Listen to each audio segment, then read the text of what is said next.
Hai guys, hari ni kita nak unbox Samsung Galaxy Tab A7. Tengok tab ni best ke tidak? So hari ni aku dah dapat Samsung Galaxy Tab A7 ni. Yang version ni dia 10.4 inci lah. Lepas tu ni dia tak boleh masuk SIM card punya.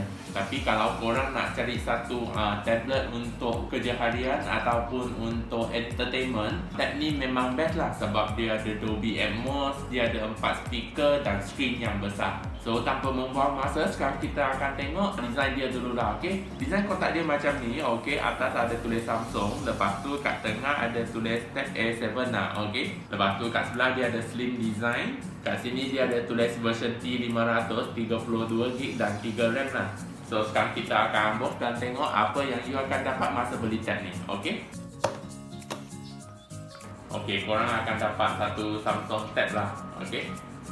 Yang design dia macam ni, 10 inci. Okay? Yang ni nanti kita tengok. Lepas tu ada user manual dan warranty card. Charger 3 pin 7.8 watt, kabel micro USB Type-C dan SIM eject. Casing dan earphone dia tak include kat dalam lah, okay? So ini design dia, Samsung Galaxy Tab A7.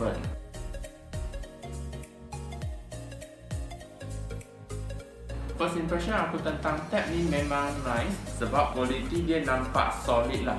Dia tak macam kualiti yang biasa-biasa tu pakai plastik. Yang ni dia rasa dia pakai besi lah kalau tak silap. Lepas tu design dia memang nipis gila lah. Kalau tak silap lebih nipis daripada handphone yang 5000 mAh punya bateri. So kalau korang suka jenis tab design yang nipis, tab ni memang sedap lah untuk dipegang.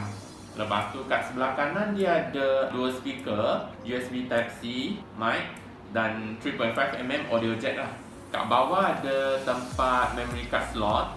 Lepas tu memory card dia boleh support sampai 1 TB lah. Kat sebelah kiri dia ada 2 speaker lagi. Kat atas pula dia ada power button, volume button dan lagi satu mic lah. Kat depan dia pakai 10.4 inci. Lepas tu bezel dia pun tak besar sangat lah. Jadi masa pegang korang pun tak akan rasa tab ni besar sangat lah, okay? Kat belakang pula dia ada satu kamera dengan logo Samsung kat sini lah. So first kita tengok display dia dulu lah. Size screen dia menggunakan 10.4 inci. Lepas tu dia menggunakan TFT display. So display Samsung biasanya memang cantik lah, okay? Walaupun dia cuma pakai TFT display saja, tapi color dia nampak memang nice lah. Sebab biasanya Samsung dia memang power dekat display dia lah kan. Lepas tu screen ni dia pun cukup besar lah. So kalau korang nak gunakan tablet ni untuk kerja harian macam guna Microsoft Word ke Microsoft Excel, tablet ni dia pun boleh support juga. Jadi tak ada masalah. Lepas tu memory dia menggunakan 32GB dan 3GB RAM. So memory dia I rasa kecil sangat lah. Tapi apa yang bestnya ialah memory card dia boleh support sampai 1 TB.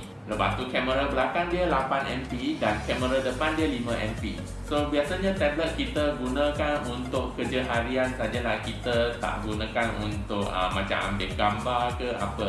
Kalau setakat ambil dokumen tu masih okey lagi lah.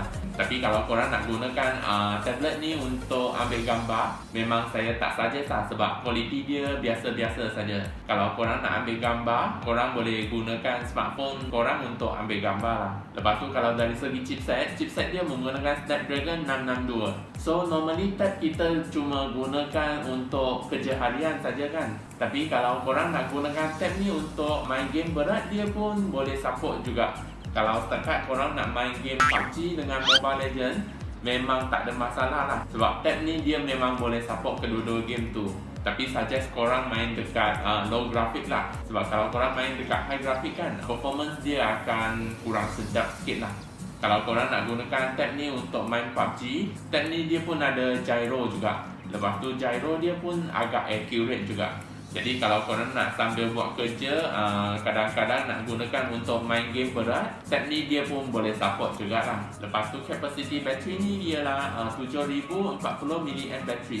So battery ni dia pun kira agak besar lah.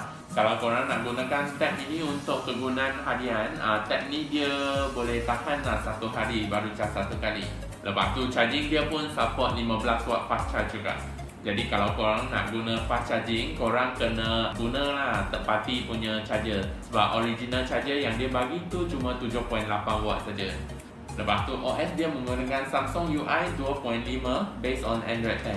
Jadi OS Samsung memang best lah One UI ni. I memang suka jenis yang One UI sebab color dia nampak cantik dan design dia pun nampak nice jugalah iPhone dia. Lepas tu ketebalan tablet ni dia cuma 7.0mm saja. Lepas tu berat dia cuma 476 gram saja. So design dia memang nampak nipis dan tablet ni dia pun tak kira berat sangat lah. Jadi kalau korang nak letak tab ni dekat ketiak korang yang busuk tu pun tak ada masalah sebab tab ni dia memang nipis. Yang last sekali ialah tablet ni dia pun support face unlock, 4 speaker dan Dolby Atmos. Jadi kalau korang nak gunakan tab ni untuk tengok cerita hantu, memang sedap gila lah.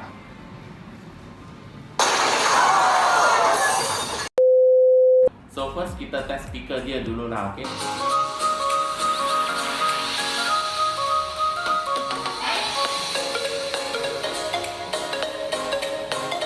Speaker ni kalau korang gunakan untuk dengar lagu memang sedap gila lah, okay?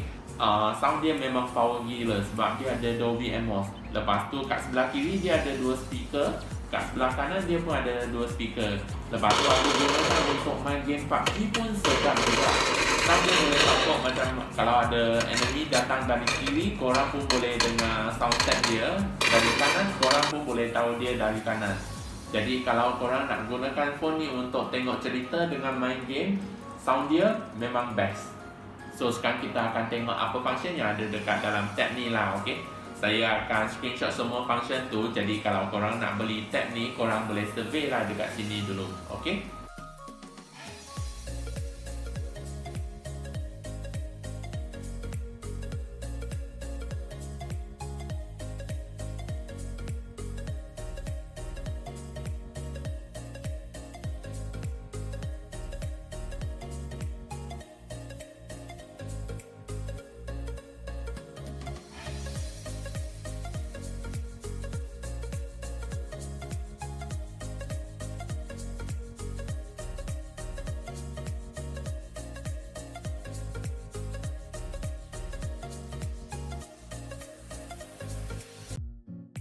So dah habis tengok semua ni, sekarang kita akan tengok apa yang best tentang tab ni dan apa yang tak best tentang tab ni.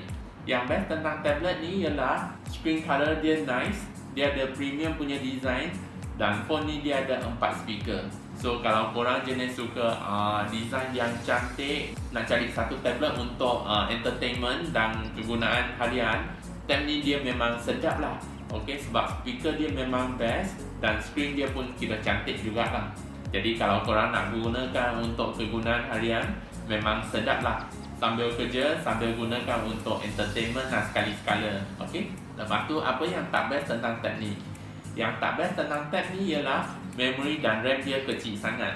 Lepas tu, dia tak boleh support stylus pen dan dia tak boleh masuk SIM card. Jadi kalau korang nak gunakan tab ni untuk lukis-lukis kan, stylus pen dia tu dia memang tak boleh support lah. Dia cuma boleh support yang itu C-pen nya, yang gunakan untuk touch aja lah. So korang rasa macam mana?